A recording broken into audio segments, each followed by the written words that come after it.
आज हम लोग सब ईस्ट पीएस में इकट्ठे हुए हैं।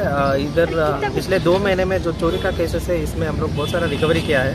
उसमें हमने अभी तक 7 bikes, 1 scooty, 1 Maruti car, 4 mobile, 400 grams gold jewellery और 3 सिलेंडर रिकवरी करके कोर्ट का ऑर्डर लेके जो फॉर्मल प्रोसीजर है वो सब कंप्लीट करके हम उनका जो ओनर्स हैं उनको आज हम लोग उनको वापस दे रहे हैं उनका सामान।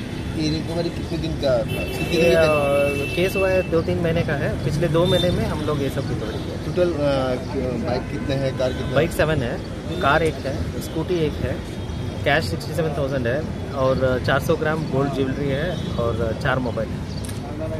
मार्केट वैल्यू उसका 1.25 करोड़। 2024 আগস্টের 5 তারিখ আমার টাটা মিউজিক মডেস্টেন শনিতলা থেকে চুরি করে নিয়ে গেছে। তার জন্য পুলিশের সহযোগিতা বিশালগড় আজকে 9 দিন আগে গাড়ি বিশালগড় পাওয়া গেছে।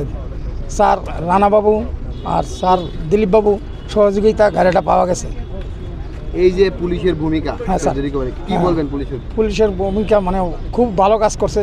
যেহেতু পুলিশের কারণে আজকে গাড়িটা আমার পাওয়া গেছে। আমি স্যার গরিব মানুষ, পুলিশের কারণে আজকে গাড়িটা আমার পাওয়া গেছে। আপনার পরিচয়টা? আমার নাম গোপাল দেবনাথ। ধন্যবাদ।